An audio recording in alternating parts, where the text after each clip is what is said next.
As promised, the Tennessee Titans will host the New York Football Giants later this week on a Sunday tilt, and we dive in breaking down Giants offense versus Titans defense, where are the key matchups. Andy is going to give you that deep look there. Over on the other side of the ball, how do we stop? Let's be obvious. Derrick Henry and the Tennessee Titans offense. Can this young defense start to get some traction in game number one?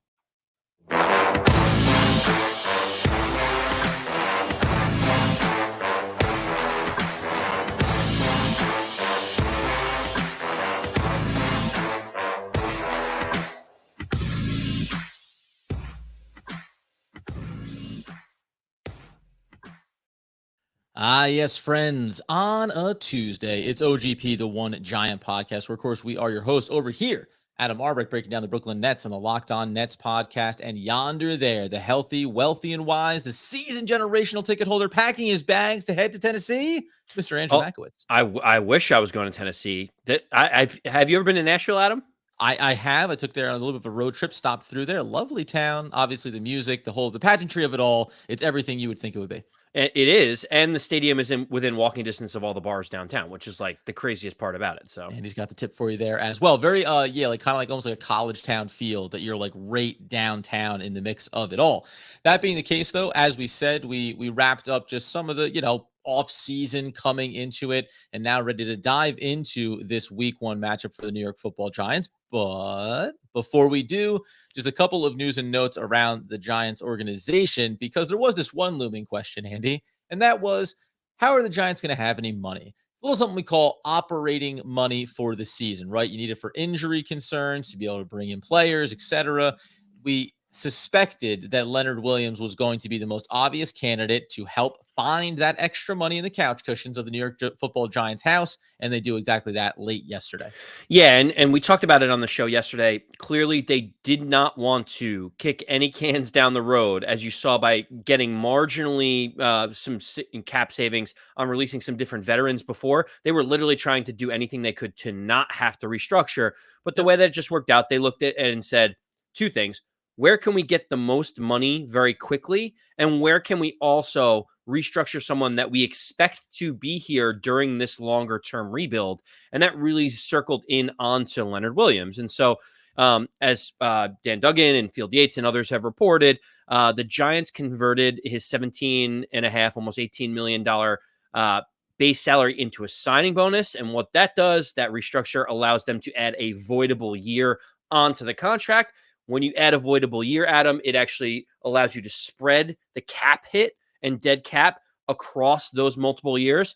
And by doing this, the Giants freed up almost $12 million in cap space for this season. And so good news is $12 million right now. Bad news is it sounds like somehow, some way, next year and the year after, there'll be kind of a $6 million of dead cap that's going to be addressed to Leonard Williams. But not all doom and gloom. It seems like a necessary evil for the Giants, right?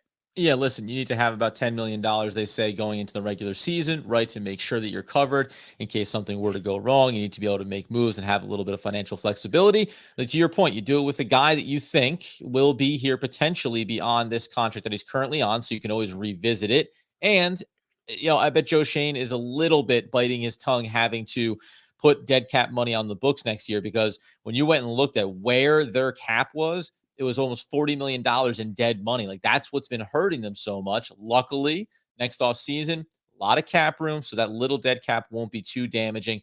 Hopefully they figure out a way to navigate that. But you made it through most of it by avoiding doing any damage for the years to come. Yeah, and circling back around to the Blake Martinez piece. So obviously the Giants released Blake Martinez.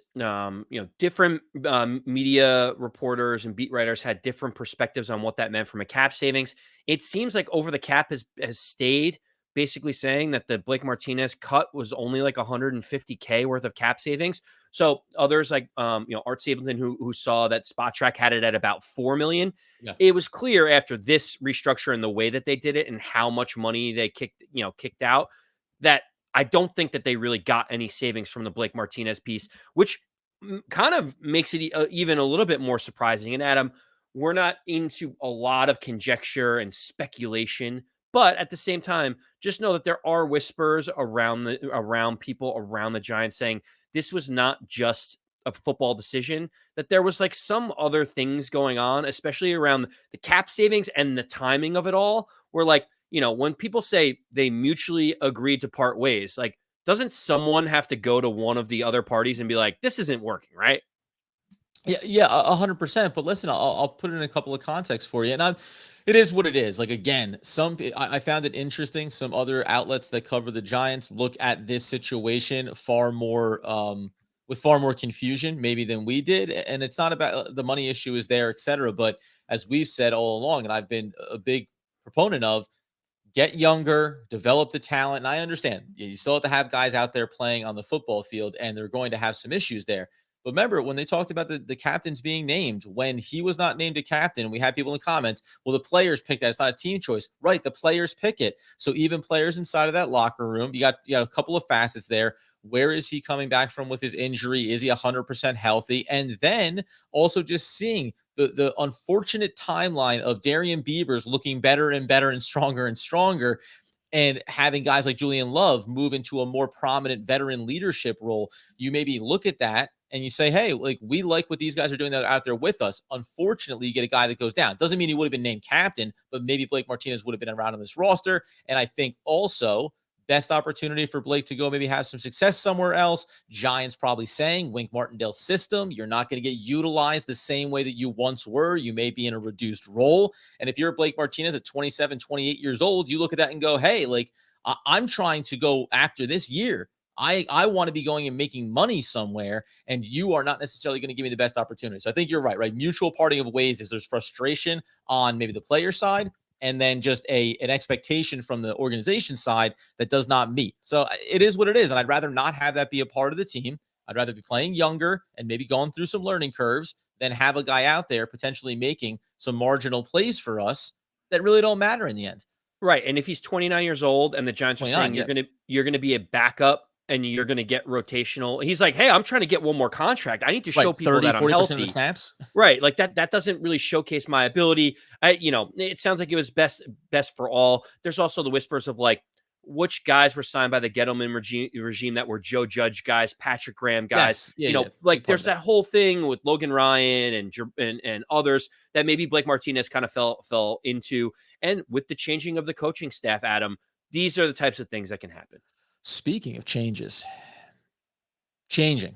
from a losing season to one of hope and optimism, it all starts on Sunday down in Tennessee, as Andy said, against the Tennessee Titans. And we're going to take a look at this from two sides of the football. Obviously, first up, the offense of the New York Football Giants going up against the Tennessee Titans defense, where we think we can have successes, where are the areas of concern. And ultimately, we're going to build on this. I do have a question for you that maybe I'll save for the back end of the episode when it comes to this team overall. But let's dive in. What do you see on the offensive side for the New York Football Giants under Brian Daboll with Mike Kafka calling those plays? Yeah. So first and foremost, it was announced yesterday that Mike Kafka is going to be calling the plays. We kind of expected it. The only way Did it that it through was the going, preseason. yep, he did it through the preseason. The only way that this was going to change if it was an abject failure during the preseason and the Giants were like, nope, let's figure out something else. And keep in mind, this is something that everyone has been talking about.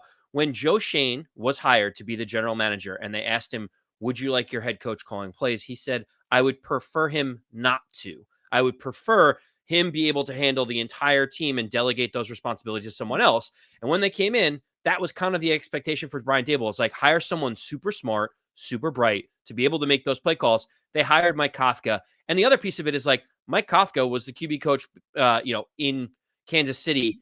He's not going to leave Patrick Mahomes unless he has the ability to showcase what he has. Like he could sit there and work with Patrick Mahomes forever. He had to have an understanding that like I want to call plays. I want to be a successful offensive coordinator because I want to get the head coaching gig at some point. Look at Eric Bieniemy, can't get a role because he has Andy Reid calling all the plays. So the writing was on the wall. It seems to make a ton of sense. It seems like everyone's on the same page. Kafka calling the plays. Yeah, and I prefer from a head coaching perspective, like I do prefer the delegation. Not that, I don't think that certain coaches have Andy Reid, you mentioned, right? Some guys are very capable of doing it. And I'm not taking anything away from Brian Daboll. Maybe depending on how things go, maybe he'll, be shouting down the sideline. I want to see this coming up, whatever it may be. But on a game-to-game basis, like you do want your head coach kind of tapped in to the overall, right? You want to have your hands in on all sides of the ball and all phases of the ball, and thinking about the macro of a game, whereas the offense is its own department, the defense and what Wink is trying to accomplish, that's its own agenda. And we talk about in baseball a lot, like you're a manager of personalities, right? Like that is what the coach is there to do among everything else that is a part of his responsibilities. I like the structure where it's clearly delineated. Hey, you're calling it, Wink is handling defense, and then Brian Dable, can just kind of poke my head in there at halftime, poke my head in when I think necessary, and say, I don't love this. I want to see more of a certain phase. Yeah, I think we can all agree that's the way that goes. And when we think about the Titans versus the Giants and our offense versus their defense, the hard thing is we can't really look too far back on what the Giants offense did last year because it was a completely different offensive scheme, completely different coaches. Daniel Jones was injured, was half of the players on offense weren't out there. So, I mean, I'm not going to labor where the Giants were previously. They were 31st in points per game, they were 31st in yards per game. They really could not move the ball. And that, Adam, does not bode well for the Giants when they go into Tennessee and take on the Titans, because the Tennessee Titans have a very, very formidable defense. I'll start out by saying they were 6th in the league in points per game. They gave up about 20 points per game. And you may say, okay, well, like that's interesting. That's pretty solid. They, scored 24 points a game. So obviously they had the right point differential. The Tennessee Titans have a 3-4 is their base defense, which Giant fans should have familiarity with now because Wink Martindale likes to play his 3-4 defense. Shane Bowen is the defensive coordinator for the Titans. He likes to play single high safety whenever humanly possible. And guess what? The Giants love to play single high safety whenever possible. The Titans like to play press coverage on the outside. Guess what the Giants like to do under Wink Martindale? There are very many similarities. And what I find fascinating is the more that you dive into Tennessee, the more that they're kind of a blueprint of what the Giants ultimately want to be on defense. And it starts with their free safety, their be-all, end-all, Kevin Byard, who is unbelievable. He might be, if he's not the most underrated defensive player in the league, he's definitely top 5 because he's one of the best safeties in the league, Adam. He is a free safety. Let me give you an example of how important he is to the Tennessee Titans. He led the team in both tackles as a safety with 88 and interceptions with 5. So not only was he dropping back in coverage and picking balls off, he's getting in up into the line of scrimmage and making plays. He had a 90 pro football focus rating. He was one of the best defensive players in the league, full stop, period. And the reason why this defense was so successful is because when you have a guy like that playing center field, it makes everything else work smoothly. And Adam, it instantly made me think what Wink Martindale is going to want to do with Xavier McKinney is exactly what Kevin Byard is for the Tennessee Titans today. Yeah, I would safely assume so. The model of positional value to a specific defense and what you need to ask players to do. The Tennessee Titans, you kind of said it about a blueprint. The Tennessee Titans, in a lot of ways, feel like solid, very well coached, right? They feel like a fundamental team. They don't necessarily have all the flashy pieces and all the flashy places, but when you have one key component on the back end of your defense and then a couple other feathered innards, I know you're going to highlight here, it starts to give you this sense of consistency, reliability, right? And then the execution on a down-to-down basis. You know what it makes for? It just makes for a frustrating game, I think, offensively, if you're talking about the Giants, right? Like, it's going to be the kind of thing where can you be patient enough to have success over the course of a game? The opportunities will come, but it feels like the Titans are a team that if you try to press, if you try to force the issue, you could find yourself having some careless turnovers, changing the field position, and putting yourself in a really bad spot. Well, and why you have to force the issue, Adam, is because they have figured out how to play a 3-4 defense without necessarily having to throw a million blitzes. They don't necessarily blitz the same way that Wink Martindale does.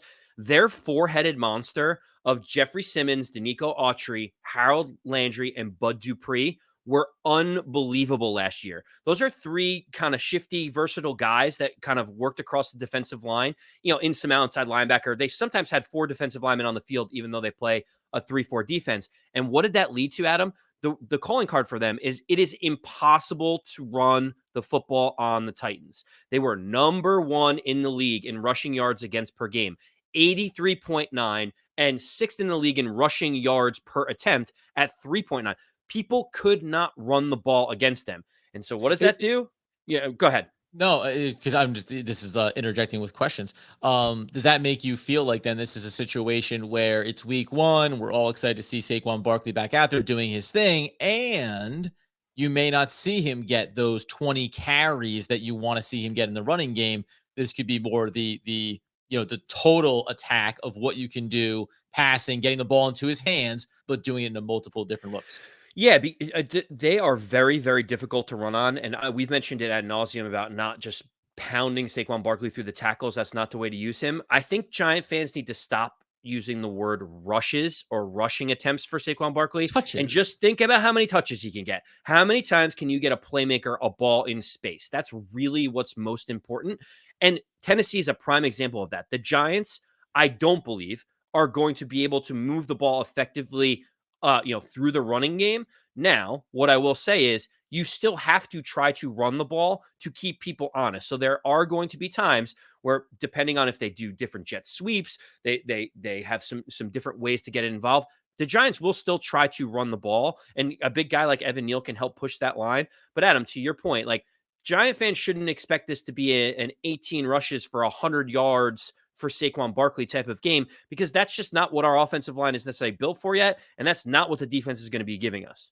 And there's a little bit of a variable there too, because we know we'll find out as the week moves on here. We don't know who's starting at left guard yet for the New York Football Giants this week, right? Like you have Azudu, you have Anderson, you have your boy Devery Hamilton, right? Like there are these options on the roster. Maybe Ben Bredesen. Like we don't know. We don't know what they're going to go with there.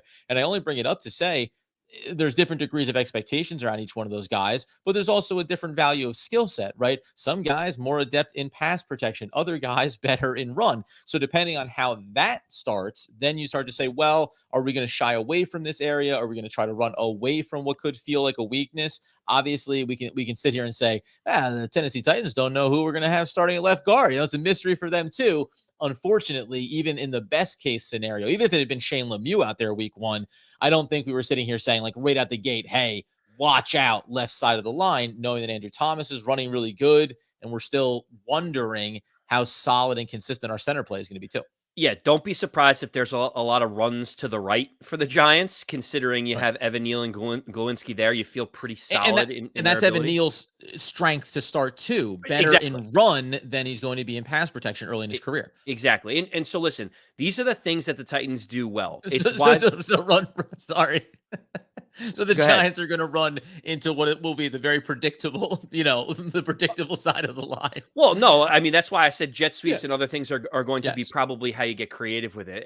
And listen, I want to give the Titans their flowers. They were tremendous last year. That's the reason why they were the number 1 seed. They stopped the run effectively. They had a single high safety that could be all, do all. And they were very effective in doing that and not having to bring a bunch of people up to do pressures.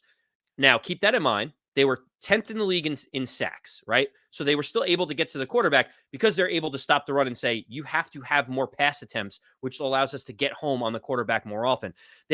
Teams ran the ball the second least amount of times per game against the Titans in the entire league. So like people just knew that they couldn't run the ball against them and they went other places, which just led to more sacks. Now, the good news for Giant fans is there are areas and there are situations that I think the Giants can exploit against the Titans on Sunday. Now, the first thing I will say is there was a huge loss for the Titans. Harold Landry is one of those 4-headed monsters that I mentioned about on being on that defensive front. He led their team in sacks with 12.5. He is not an aging guy that you're like, oh, he stinks. Maybe he just had one good year. And Adam, he just signed in March of this season, in this offseason, a 5-year, $87 million contract with $52 million guaranteed. Nice. The Titans pushed all the chips in and said, this is our guy. He can get to the quarterback. He wreaks havoc. He just tore his ACL last week in the only single practice that the Titans had last week. It's a really tough situation because it sounds like he's really well liked. He's starting to emerge. The good news is at least he got his money, so I feel better about him getting that before he got injured. That is a huge blow to the Titans because he was so critical. Not only was he number 1 in sacks, but he was 3rd in tackles on the team. He really was the big part of that line up front. So not having him there will ease things up a little bit for the Giants. And they don't have a single guy that can replace him. So it's going to be replacement by committee for them, which I think is a positive step for the Giants, first off. Yeah. I if you're gonna have someone be hurt, it's good that it's him. It gives the Giants an opportunity inside of it. I guess um my bigger question is, well, there's two things. I know we're gonna get into probably the passing game here, obviously, in a second with Daniel Jones and all these weapons. But like you said before about, and something I'm very curious, just in general with this team and with this season, the Giants, the touches for Saquon Barkley.